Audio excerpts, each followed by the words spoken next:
Morning student, आज हम लोग बीए सेकेंड सेमेस्टर में आप लोगों का जो संसाधन यानी रिसोर्सेज वाला जो चैप्टर चल रहा था उसी में आगे हम लोग बढ़ेंगे। तो देखते हैं कि साधन के बारे में हमने पढ़ा था हम लोगों ने। तो साधन कितने प्रकार के होते हैं। साधन जो है जैसे हम लोगों ने पढ़ा था मानवीय साधन, भौतिक साधन, तो उनके बारे में पढ़ा था। आज हम लोग साधनों की विशेषताओं के बारे में पढ़ेंगे। साधनों की क्या विशेषताएं। देखिए, बिना साधनों के मानवीय हो या भौतिक हो, हम मनुष्य का जो जीवन है वो अच्छे से और सरलता से सुगमता पूर्वक चल नहीं सकता। तो संसाधन और साधन जो है वो बहुत ही आवश्यक है हमारे जीवन पर्यंत, निरंतरता से हमारा जीवन चलता रहे, सुगमता से चलता रहे, इसके लिए। तो साधनों की जो विशेषताएं हैं वो क्या क्या हो सकती हैं हम लोग देखते हैं। तो साधनों की विशेषताओं में नंबर 1 विशेषता है कि साधन जो है वो आपके साधन सीमित हैं। साधन सीमित होते हैं यानी कि गुणात्मक और मात्रात्मक सीमित होते हैं। इसमें जैसे गुणात्मक संसाधन है और आपका मात्रात्मक संसाधन है। तो कुछ संसाधनों में गुण होते हैं और कुछ संसाधनों में मात्राएं होती हैं। तो ये दोनों जो है आपके सीमित हैं, ठीक है। दूसरा है इसी में आपका उपयोगी, यानी कि साधन हमारे जीवन के लिए साधन उपयोगी होते हैं। ये अभी हम लोगों ने देखा कि हमारा जो जीवन है मनुष्य का, वो बिना संसाधन के या साधनों के संभव नहीं है, ठीक है। फिर इसी श्रृंखला में हम लोग देखते हैं कि साधन जो है वो विकास की क्रिया को करने वाले हैं। साधन के अभाव में साधन विकास क्रिया करते हैं, ठीक है। तो साधन जो हम लोगों ने देखा कि साधन जो है वो हमारे विकास के लिए, मनुष्य सभ्यता के विकास के लिए, मनुष्य के जीवन के विकास के लिए, हमारी गृहस्थी के विकास के लिए आवश्यक होते हैं। तो ये साधन की तीसरी विशेषता हो गई। साधन की जो चौथी विशेषता है वो साधन जो है वो आप परस्पर में क्या है, संबंधित होते हैं, परस्पर संबंधित होते हैं। साधन परस्पर संबंधित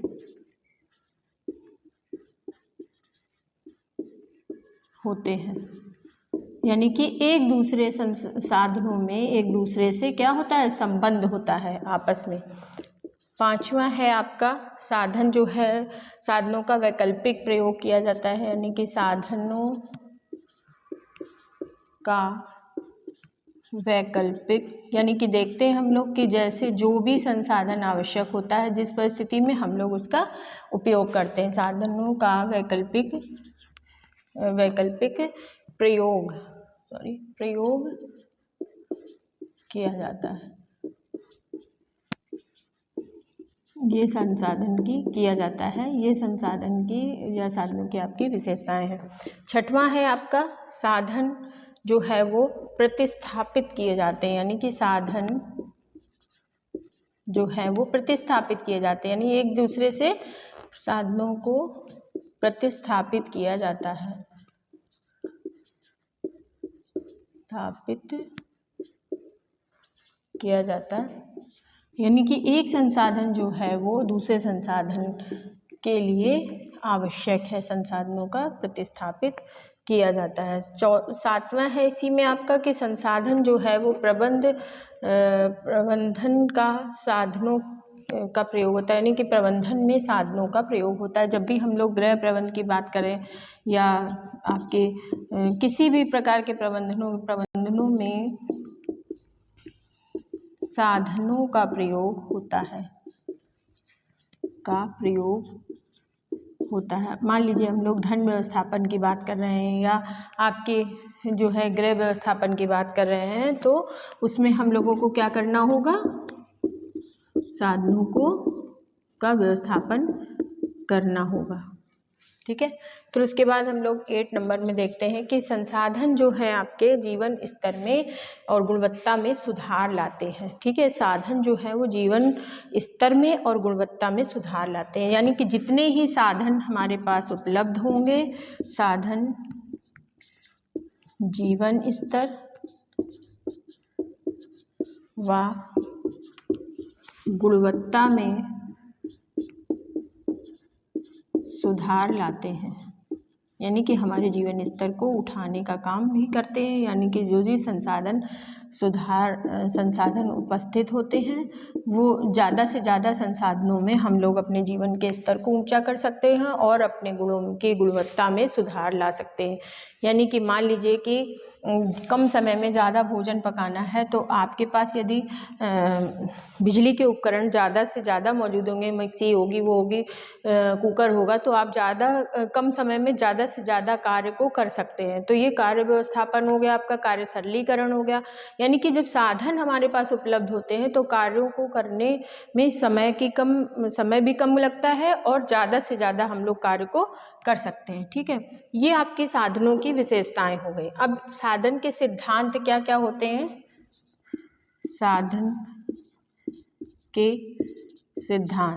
साधन के सिद्धांतों में हम लोग देखेंगे कि जो साधन है वो उनके क्या क्या सिद्धांत होते हैं।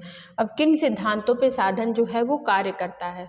तो नंबर 1 है आपका लक्ष्य निर्धारित करना, यानी कि लक्ष्य निर्धारित करना। जो भी हमारे लक्ष्य हैं, लक्ष्य निर्धारित करना। जैसा कि अभी हमने आपको बताया कि कम समय में ज़्यादा से ज़्यादा भोजन, यदि उपकरण है हमारे पास गृह उपयोगी, तो हम लोग ज़्यादा से ज़्यादा भोजन बना सकते हैं।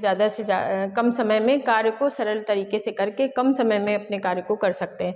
तो एक लक्ष्य है हमारा कि हमें 100 लोगों का या 50 लोगों का खाना बनाना है, तो हमारे पास यदि उपकरण उपस्थित है, मौजूद है, साधन उपस्थित है, तो हम कम समय में भी 50 लोगों का भोजन बनाकर अपने लक्ष्य को प्राप्त कर सकते हैं। तो साधन जो अगर उपस्थित है तो, अन्यथा हमें समय की अधिकता की आवश्यकता होगी। ठीक है, फिर दूसरा है आपका योजना बनाने में। साधन जो है वो योजना बनाने में भी सरल। मान लीजिए आय आपकी नहीं है तो आप जो है बड़े कार्य के लिए प्लानिंग नहीं कर सकते। यदि आपके पास धन नहीं है, धन भी एक रिसोर्सेज है, आपका भौतिक साधन है, तो धन यदि मौजूद नहीं है तो आप किसी भी कार्य की योजना को नहीं सरलता से बना सकते। तो ये क्या है? ये एक सिद्धांत है साधन का। तीसरा है आपका जो है साधनों को संग्रहित करना, यानी कि साधन से ही साधन जो है वो संग्रहित होते हैं। यानी कि मान लीजिए धन एक संसाधन है साधनों को, तो उसी धन से हम लोग और भी संसाधन अपने जीवन में एकत्रित कर सकते हैं कि धन को व्यय करके, धन से हम लोग कुछ आवश्यक वस्तुएं खरीद सकते हैं और संसाधनों को संग्रहित कर सकते हैं अपने जीवन में। ठीक है, तो साधनों के माध्यम से ही साधनों को संग्रहित किया जा सकता है।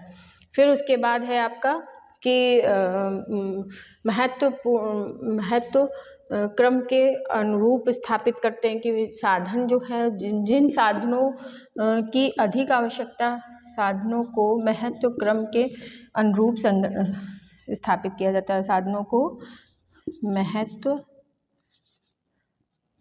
क्रम के अनुरूप स्थापित किया जा सकता है। अनुरूप हम उसका प्रयोग करते हैं। तो महत्व क्रम का मान लीजिए कि कुछ संसाधनों का, आय का, हमें मोस्टली बजट बनाने में सबसे पहला हम लोग क्या देखते हैं?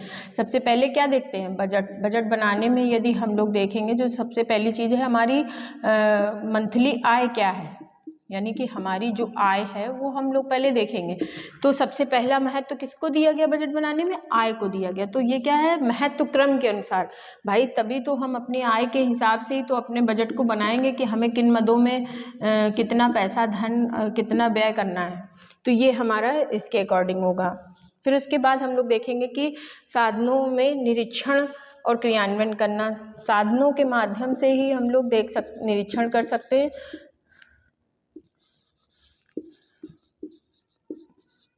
निरीक्षण कर सकते हैं और उसमें जो है क्या कर सकते हैं, आपका क्रियान्वयन भी कर सकते हैं। ये दोनों एक में ही हमने कर दिया है, क्रियान्वयन भी। ये आपके अलग अलग सिद्धांत हैं, दोनों क्रियान्वयन करना संभव हो सकता है साधनों के माध्यम से ही। ठीक है, फिर उसके बाद है आपका जो है समायोजन। तो साधनों के माध्यम से ही हम लोग समायोजन करते हैं और साधनों के माध्यम से ही हम लोग मूल्यांकन करते हैं। मूल्यांकन कैसे किया जाएगा? आपका मूल्यांकन ये है कि जैसे मान लीजिए हमारा जो बजट है, हमारी जो मद है वो 10,000, हमारी आय है पर मंथ की, और 10,000 की मद में 10,000 रुपये की आय को हमें किन किन मदों में किस तरीके से व्यवस्थित करना है। तो ये बजट का मूल्यांकन ही बताएगा कि हमारा बजट का मूल्यांकन कि इस महीने हमने क्या बचत करी और हम लाभ में हैं कि हानि में हैं। तो ये आपके जो है सिद्धांत और विशेषताएं हो गई साधनों की, ये इम्पॉर्टेंट है आपका। इससे बहुत सारे क्वेश्चन शॉर्ट में भी पूछे जाते हैं और लॉन्ग में भी। तो बच्चों इसको देख लीजिएगा। आज के लिए इतना ही, धन्यवाद।